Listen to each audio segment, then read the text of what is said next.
नमस्कार, आप देख रहे हैं न्यूज़ 8। चीन के अक्साई चिन में विस्तार का खुलासा हुआ है। ऐसी तस्वीरें सामने आई है जो वहां उसके निर्माण के बढ़ते ढांचे को दिखाता है। चीन की दबंगई साफ दिखती है जब वो पड़ोसी देशों के उन क्षेत्रों पर दावा करता है जो चीन के क्षेत्र में आते ही नहीं। तो एक दो दिन पहले ही सैटेलाइट तस्वीरें सामने आई हैं जिसमें ये साफ नजर आ रहा है कि विवादित क्षेत्र अक्साई चिन में चीन ने किस तरह निर्माण का काम शुरू किया है। सैटेलाइट तस्वीरें हम अपनी स्क्रीन पर आपको दिखाना चाहेंगे। उसमें साफ दिखाई दे रहा है कि चीन ने वहां जमीन के नीचे अंडरग्राउंड टनल खोद डाली है। चीन की सेना अंडरग्राउंड बंकर्स बना रही है। अक्साई चिन में चीन के निर्माण की सैटेलाइट तस्वीरें हैं। उत्तरी लद्दाख के डेप्सांग इलाके के लगभग 60 किलोमीटर पूर्व में चीन की सेना ने सुरंग खोदनी शुरू की है। इस सैटेलाइट नक्शे में साफ नजर आ रहा है कि एक नदी के किनारे लगे पहाड़ में कई टनल खोदे जा रहे हैं जिससे वहां सैनिक और हथियारों के लिए शिविर और बंकर्स बनाए जा रहे होंगे। ये जगह जो इसमें पहचान में आ रही है वहां से निर्माण जो हुआ है अक्साई चिन में है। ये वास्तविक नियंत्रण रेखा के पूर्व में है, उस क्षेत्र में जहां चीन गैर कानूनी तरीके से अपना कब्जा जमाए हुए है। चीन का यही रुख है और इस बारे में एक समय सामने आया है जब प्रधानमंत्री मोदी और शी जिनपिंग चंद ही दिनों में 20 G20 की शिखर सम्मेलन होने वाला, उसमें आमने सामने होंगे। तो चीन की हरकत पर एनडीटीवी के खास कार्यक्रम में विदेश मंत्री ने कहा कि चीन की ये पुरानी आदत रही है। पहली चीज़ ये है कि जिस तरीके से G20 का अभी तक कन्वर्सेशन चला है उसमें जॉइंट कम्युनिके कितना फिजिबल लगता है, खास करके तब जबकि ठीक इसके पहले चाइना फिर एक मैप रिलीज़ करके जिसको कहते हैं इरिटेशन खड़ा करना, वो कोशिश कर रहा है कि अक्साई चिन अरुणाचल उसका पार्ट है। हम बहुत माइंडफुल हैं इस बात के लिए कि G20 इकोनॉमिक कॉपरेशन का एजेंडा है और वहाँ हमको साइड ट्रैक नहीं होना चाहिए। फिर भी ये चाइना ओवरहैंग तो जाने वाला नहीं है। This is this map which China has put out. Look, China has even in the past put out maps which claim the territories which are not China's, which belong to other countries. This is an old habit of theirs. It is not something which is new. It started in the 1950s. So just by putting out a map claiming territories, some of which are part of India, I think doesn't make that. These are very much part of India. So I would say, but I would not relate the two countries. I think we are very clear. We are very clear what our territories are. This government is very clear about what we need to defend our territories. You can already see that on our borders. I think there should be no doubt about that. Just making absurd claims doesn't make other people's territory yours. Let's be very clear on that. और इस बीच चीन की ओर से नक्शा जारी कर भारत के कुछ हिस्सों को अपना दिखाए जाने पर कांग्रेस नेता राहुल गांधी ने भी प्रतिक्रिया दी है। राहुल गांधी ने कहा कि नक्शा जारी किया जाना गंभीर मुद्दा है। मैं तो सालों से कह रहा हूं कि जो प्रधानमंत्री जी ने कहा है, और मैं लद्दाख से आया हूं भी, तो जो प्रधानमंत्री ने कहा है कि लद्दाख में 1 इंच जमीन नहीं गई है, ये सरासर झूठ है। पूरा लद्दाख जानता है कि चाइना ने हमारी जमीन हड़प ली है। तो ये मैप की बात तो बड़ी गंभीर है, मगर इन्होंने जमीन तो ले ली है, तो उसके बारे में भी प्रधानमंत्री को कुछ कहना चाहिए। भारत में चीन के दूतावास के प्रवक्ता ने इस बारे में बयान जारी किया है। इसमें कहा गया है कि 28 अगस्त को चीन के प्राकृतिक संसाधन मंत्रालय ने मानक नक्शे का 2023 का संस्करण जारी किया है। कानून के हिसाब से संप्रभुता जाहिर करने की चीन की ये नियमित प्रथा रही है। हमें उम्मीद है कि संबंधित पक्ष इस मुद्दे पर निरपेक्ष और शांत रहेंगे और इसकी ज्यादा व्याख्या करने से बचेंगे। और अब अगली खबर मुंबई से। 2024 के लिए सियासी बिसात बिछ गई है। आज मुंबई में सत्ता पक्ष और विपक्ष की बैठकों की तैयारी का दिन रहा। मुंबई में 31 अगस्त और 1 सितंबर को विपक्षी एकता के लिए बनी INDIA इंडिया की बैठक होने जा रही है, जिसके लिए महाराष्ट्र के विपक्ष में मौजूद महाविकास आघाड़ी के नेताओं ने पूरी तैयारी की है। इस पक्ष की आपको बता दें, इस खेमे की ये तीसरी बैठक है और गुरुवार से शुरू हो रही 2 दिवसीय बैठक में 28 पार्टियां और 63 सदस्य हिस्सा ले रहे हैं, जिसमें सीटों के बंटवारे से लेकर भविष्य की रणनीति पर चर्चा होगी। और इसके जवाब में बीजेपी, शिवसेना, राणे, राष्ट्रवादी और सहयोगी दलों ने भी दोनों दिन संयुक्त बैठक बुलाई है। महायुति की मीटिंग में भी 31 अगस्त की रात को डिनर रखा गया है और 1 सितंबर को राज्य के अलग अलग विभागों की समीक्षा बैठक होगी। और आपको बता दें, मायावती ने इस पर ट्वीट किया है। उन्होंने ट्वीट किया है, एनडीए और INDIA गठबंधन अधिकतर गरीब विरोधी, जातिवादी, सांप्रदायिक, धन्ना सेठ समर्थक व पूंजीवादी नीतियों वाली पार्टियों के हैं, जिनकी नीतियों के विरुद्ध BSP अनवरत संघर्षरत है और इसलिए इनसे गठबंधन करके चुनाव लड़ने का सवाल ही पैदा नहीं होता। अतः मीडिया से अपील, नो फेक न्यूज़ प्लीज। और यहाँ पर इस बैठक से पहले आपको बता दें कि जो विपक्षी खेमा है उसका प्रधानमंत्री कौन होगा, तमाम बयान आए। ममता बनर्जी भी यहाँ पर पहुंची, तो विपक्ष की बैठक के लिए ममता बनर्जी ने प्रधानमंत्री उम्मीदवार के सवाल पर 2024 की बात हो रही है, कहा कि PM का चेहरा INDIA होगा। हमारा कोई ये बात हमारा सेकेंडरी है। हमारा प्राइमरी बात है कि हम इंडिया को बचाए, देश को बचाए। PM का चेहरा इंडिया होगा, PM का चेहरा इंडिया होगा। ये अब सोहित मिश्रा अपने सहयोगी, उनसे हम फोन पर ही बात कर पा रहे हैं। सोहित, तो क्या जानकारी वहां पर आज, क्योंकि कल से तो महत्वपूर्ण बैठकों का दिन था, आज क्या खास हुआ वहां पर? जी देखिए, आज पहली बात तो महाविकास आघाड़ी, क्योंकि उनकी ओर से मुंबई में ये सारी चीजें हो रही हैं।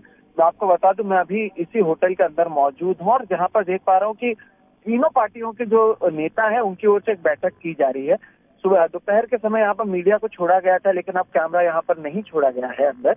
और जो सामने देख पा रहे हैं कि जो रणनीति है, चाहे वो ट्रांसपोर्टेशन की हो, एयरपोर्ट से नेताओं को लाने की हो, या क्या एजेंडा होगा, इस पर बातचीत हो पाएगी। अगर बड़े नेताओं को छोड़ दे तो जितने बड़े दूसरे नेता हैं उन्हें यही सारे काम दी गई है। और मुख्य अगर बात करें तो इनकी कोशिश ये है कि सीट शेयरिंग को लेकर जो मसला है उसे लेकर कोई समाधान या सोल्यूशन निकाला जाए। इसके अलावा इंडिया की एक लोगो ये बना रहे हैं, उसको असल ये किस तरह से उसे दिखाया जाए या क्या किस तरह से उसे प्रेजेंट किया जाए, उसे लेकर रणनीति बन रही है। ये कहा जा रहा है कि और पार्टियों को जोड़ा जाना चाहिए या नहीं, उसे लेकर फैसला किया जाएगा। और मुंबई में इसका इसलिए भी अहम हो जाता है ये बैठक, क्योंकि अगर आप देखिए तो उत्तर प्रदेश के बाद दूसरा सबसे ज्यादा अगर लोकसभा की सीटें कहीं पर है तो वो महाराष्ट्र में है। यहाँ पर 48 सीटें हैं और विपक्ष की ओर से ये कोशिश होगी कि 10 से ज्यादा सीटें वो जीते। और महाविकास आघाड़ी एक तरह से अपना उदाहरण देने की कोशिश भी इंडिया के जो जितने भी अलायंस पार्टनर्स हैं उन्हें देने की कोशिश कर रहे हैं कि किस तरह से अलग अलग विचारधारा होने के बावजूद महाविकास आघाड़ी का यहाँ पर गठबंधन बना, वो सरकार में रहे और किस तरह से उन्होंने 2.5 साल से ज्यादा समय तक सरकार भी चलाई और अब भी लोगों के बीच में उनकी विश्वसनीयता बनी हुई है। तो इन्हीं सारी चीजों पर ये फोकस किया जा रहा है। शरद पवार को लेकर जिस तरह से बार बार सवाल उठाए जा रहे थे, इस बीच शरद पवार खुद आए और उन्होंने भी बातचीत की और अपनी भूमिका को साफ करने की कोशिश की।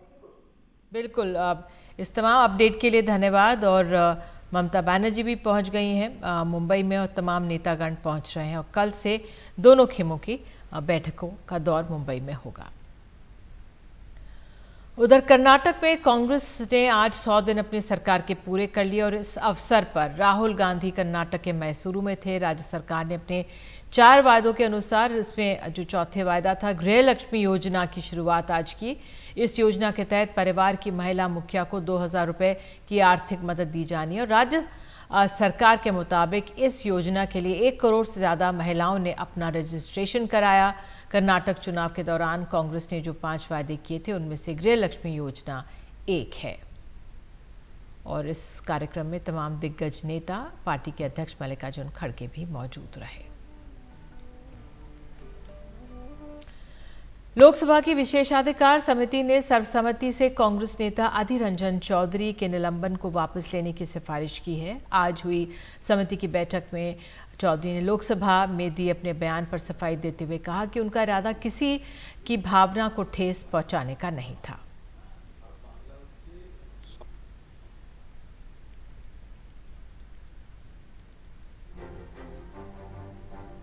और अब खबर है उत्तर प्रदेश से। उत्तर प्रदेश के बरेली में बस रोककर नमाज पढ़ाने के मामले में बर्खास्त कंडक्टर ने अपने गृह जनपद मैनपुरी में ट्रेन के आगे कूदकर आत्महत्या कर ली। कंडक्टर पर आरोप था कि उन्होंने 3 जून की रात को 2 यात्रियों को नमाज अदा करवाने के लिए बस को रोक दिया था। परिवार का आरोप है कि कंडक्टर बेरोजगारी के चलते परेशान था। 2 सवारी के लिए आप ये मान लोगे, ये मान लोगे? नहीं, ये कोई ज्यादा समय की बात ही नहीं है ये। यार भाई उनकी नमाज पढ़ रहे हैं तो नमाज में यार क्या दिक्कत है यार आपको? यार हम भी यार हिंदू आदमी है, ऐसी हिंदू मुस्लिम वाली कोई बात थोड़ी है। बस यही गलती हो गई यूपी रोडवेज के कंडक्टर मोहित यादव से कि उसने 2 मुस्लिमों की गुजारिश पर नमाज पढ़ने के लिए 2 मिनट के लिए बस रोक दी। वीडियो जून 2023 का है, जिसमें मोहित वीडियो बना रहे कुछ यात्रियों को समझाते हुए नजर आ रहा है। ये कोई प्राइवेट गाड़ी नहीं है यार भैया, ये सही नहीं है। उनने चलो हम वो बात आपकी माना, उनने पहले ही हमें बरेली में कह दिया था कि वीडियो वायरल होने के बाद मोहित यादव और बस ड्राइवर को बिना नोटिस दिए परिवहन विभाग ने उनकी संविदा खत्म कर दी। नौकरी जाने के बाद अवसाद और आर्थिक तंगी की वजह से मोहित ने सोमवार को ट्रेन के आगे कूदकर खुदकुशी कर ली थी। उनकी पत्नी रिंकी ने परिवहन विभाग पर गंभीर आरोप लगाए हैं। उनका कहना है कि उनके पति को रोज बुलाया जाता था, लेकिन अफसरों ने उनका पक्ष नहीं सुना। इससे आहत होकर उन्होंने जान दे दी। उनका कोई दोष नहीं था सर, और इस एक बस में एक यात्री बैठा था, उसने वीडियो वायरल करके मुख्यालय में पहुंचा दी। इसी कारण आरएम ने उनकी संविदा समाप्त कर दी। इसी गम में वो घर चले आए।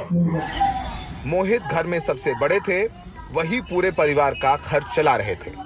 गाड़ी मैंने टोल गेट के लिए रोकी, बता दी, उन्होंने नमाज पढ़ ली। अब वो ट्रेन से आया घर, अब बोला क्या करें पापा क्या करें, बोले टेंशन। हमने तब भी उससे कही उन्हें बेटा कोई बात ना, छूट गई छूट जाने दो, घर आएगा कट गंजा भैंसियाँ आके तो गुजर चला देना। मतलब इसलिए बस टेंशन ही भरी रहती थी उसके। इस पूरे मामले में अब तक न यूपी के परिवहन विभाग ने कोई प्रतिक्रिया दी है और न ही प्रशासन ने। मोहित यादव को 17,000 रुपए की सैलरी मिलती थी, जिससे वो अपने 8 लोगों का परिवार चलाता था। 3 महीने से कोई काम नहीं था। कई जगह नौकरी के लिए कोशिश की, पर हाथ नाकामी लगी। परेशान होकर के मोहित ने आत्महत्या कर ली। उसकी पत्नी का कहना है कि मोहित को सज़ा मिली कि उसने इंसानियत दिखाई और 2 मुसलमानों के लिए गाड़ी रोक करके उन्हें नमाज पढ़वा दी। बरेली और मैनपुरी से रणदीप और अरशद के साथ सौरभ शुक्ला, एनडीटीवी इंडिया। बिहार शिक्षा विभाग ने बड़ा आदेश जारी करते हुए स्कूलों की छुट्टियों की संख्या घटा दी है। सितंबर से दिसंबर महीने के बीच राज्य के स्कूलों में कुल 23 छुट्टियां घोषित थी। अब नए आदेश के बाद इसे घटाकर 11 कर दिया गया है। आपको बता दें कि के पाठक शिक्षा विभाग के निदेशक हैं और अपने आदेशों और दौरों को लेकर अक्सर चर्चा में रहते हैं। हालांकि इस मामले में अब राजनीति शुरू हो गई है। बीजेपी नीतीश सरकार के इस फैसले को हिंदू विरोधी करार दे रही है।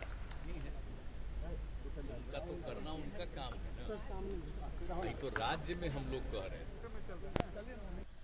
चंद्रयान 3 ने चांद पर पहुंचने के 5वें दिन दूसरा ऑब्जर्वेशन भेजा है। इसके मुताबिक चांद के साउथ पोल पर सल्फर की मौजूदगी है। इसके अलावा चांद की सतह पर aluminium, calcium, iron, chromium, titanium की मौजूदगी का भी पता चला है। इसरो के मुताबिक चंद्रमा की सरफेस पर मैंगनीज, सिलिकॉन और ऑक्सीजन भी मौजूद है, जबकि हाइड्रोजन की खोज जारी है। ये सारी खोज प्रज्ञान में लगे लिब्स पेलोड ने की है और इसके पहले 28 अगस्त को विक्रम लैंडर में लगे चास्टे पेलोड ने चांद के तापमान से जुड़ा पहला ऑब्जर्वेशन भेजा था, जिसके मुताबिक चांद की सतह और अलग अलग गहराइयों पर तापमान में काफ़ी अंतर है। चांद के साउथ पोल की सतह पर तापमान करीब 50 डिग्री सेल्सियस है, तो 80 मीटर की गहराई में ये तापमान घटकर -10 डिग्री रिकॉर्ड किया गया है।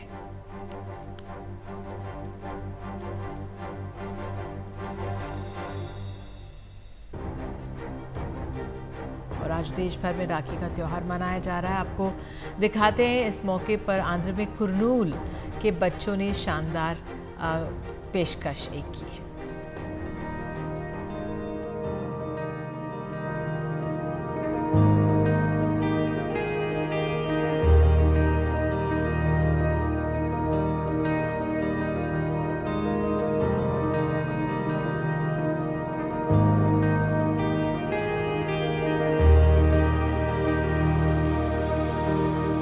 आज चांद कुछ ज्यादा ही चमकीला दिख रहा है। दिल्ली से लेकर पटना, लखनऊ तक चांद के अलग अलग ये नज़ारे हम आपको दिखा रहे हैं और इन्हीं तस्वीरों के साथ आपको छोड़ जाते हैं।